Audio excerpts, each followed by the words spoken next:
fastball grip. Swing and a miss. Breaking ball gets a strike. Does that? Well, I think what you're talking about, Dick, and I totally understand the concept, is in order to throw a curveball, you have to snap the ball to get the spin rate, right? Let's take a look at this last pitch. And Brios is, again, see how he's got that fingers wrapped around the ball a little bit, and the ball's just like you were talking about. The ball kind of hops up a little and it starts spinning really fast. Yes, he did. Chased a breaking ball down and away. One down. Stroman's got a wipeout slider, and he located that one in a perfect spot with 2 strikes. It comes out of his hand. He throws it with a tight spin. You can see there's that red dot that everybody talks about when you're hitting. Hitters will see the red dot on the other side of that baseball, but you can see it from Stroman's perspective. But he's going to different quadrants. Tight slider that Crawford can't lay off of. 2 gone. Speed him up, slow him down, convince him what you're going to get him out with, and then go to the opposite. And here's the opposite from the way he set him up. Heaters up and in, heaters up, and then finish him with a 2-2 and his first strikeout. Dylan Cease punches out Jacoby Jones, the first of many. He went back to what is his comfort pitch, and that's the hook. Good quick rotation. It identifies to the eye as a fastball, then drops out of the zone. See ya. He might catch Max tonight. Called third strike, swinging third strike, called third strike, and it's immaculate. Striking him out to begin the night. You know, one thing you see about Sonny Gray is that he'll change the tilt on his breaking pitches a lot. Sometimes he'll go straight down. He gets his fingers on top. Sometimes it's more on the side like he does right here. Either way, he's got great spin on those pitches. And on a breaking pitch. Sinker for strikeout number 1. Yeah, well, he's in a good spot. He's got Turner chasing in off the plate, and that's absolutely what you want to see. Struck him out looking. A low fastball at the knees, 97 miles an hour, and that's the 5th strikeout of the night for Mike Clevenger. Well, he's made some very good pitches with that fastball tonight and breaking ball. Look at the location. You're talking about that's a tracer right there. That thing was like stealth. You couldn't even see it. It stayed right there on that plane at the knees. 10 pitch at bat and capped off by a strikeout. Second by Castillo.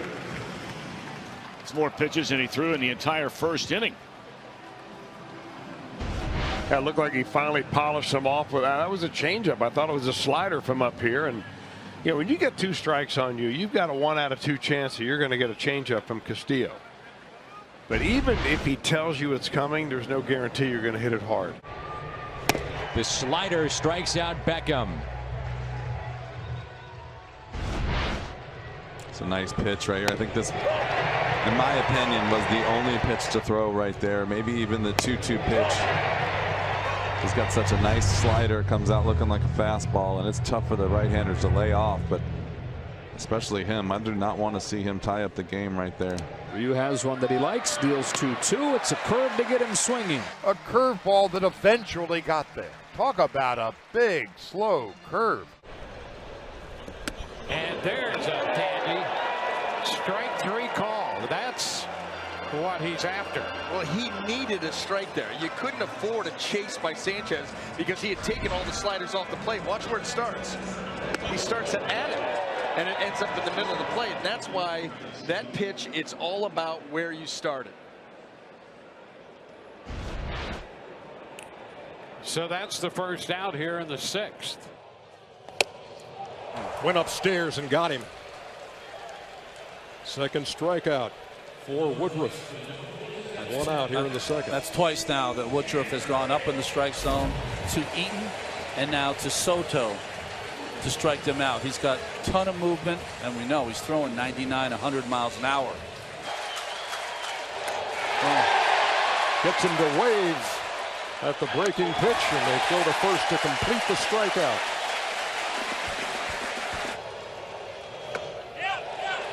Did he go? Yes, he did. Says Corey Blazer down at third.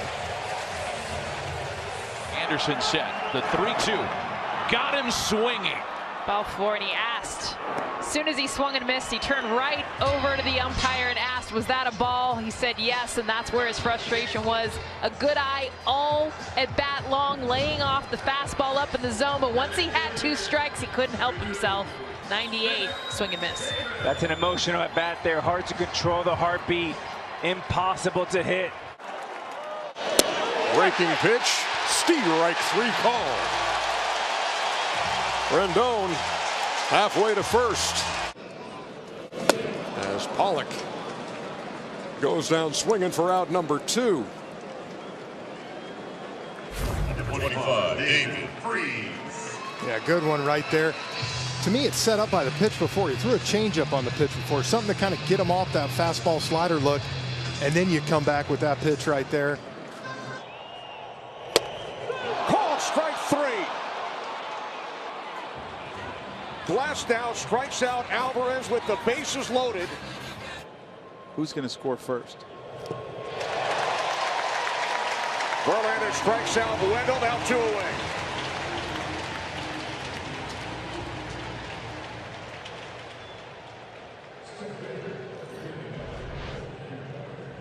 Just a filthy curveball.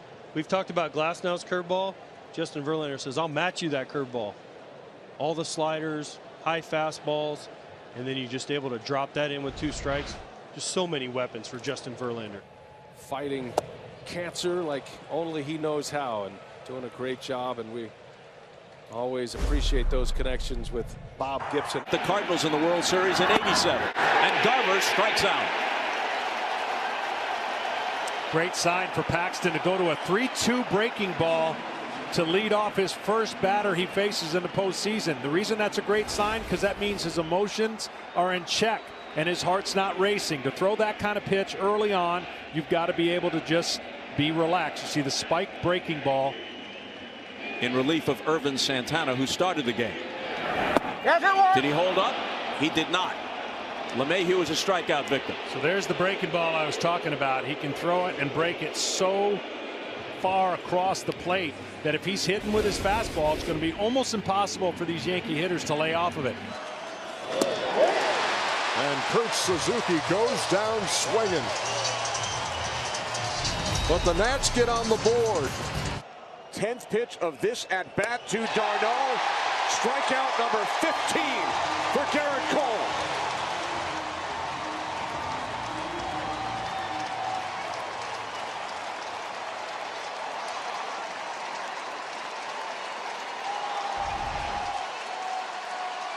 Foul ball after foul ball by Travis d'Arnaud.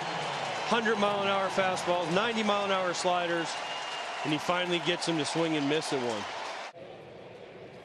Carpenter looks at one, called strike 3. Little delay call back there. Carpenter is rung up. Soroka just spotting that one on the inside corner. Well, it might have been delayed, but it was a good pitch set up by the 2 high fastballs, and then comes inside with a big breaking ball. Strike 3 called as Dozier heads back to the Washington dugout. 2 up and 2 down. Here it is, change up down. I mean, he can't do anything with that pitch. It's tough to pull the trigger on, and You know, I would think about using Glasnow tomorrow. Strikeout number 8 as he freezes Altuve. Well, there's your Uncle Charlie. What'd you call it, Lord Charlie? Lord Charles, yeah. I like that. Well, and see, there's only the pitcher can tell you when you go back out there. John Stupert pitched one of the great games, Game 6 of the '82 World Series. Went through about 4 rain delays. The 2-2 to Seager, and he struck him out. Get that slider down and in, and Seager waved at it, 1 out. Yeah, pitch before this humped up at 97. He fouled off this.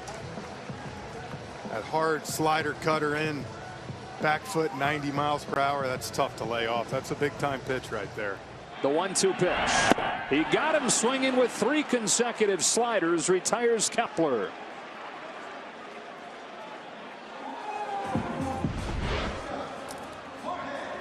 That one was the best one of them all. Seventh pitch of the at-bat. Swing and a miss.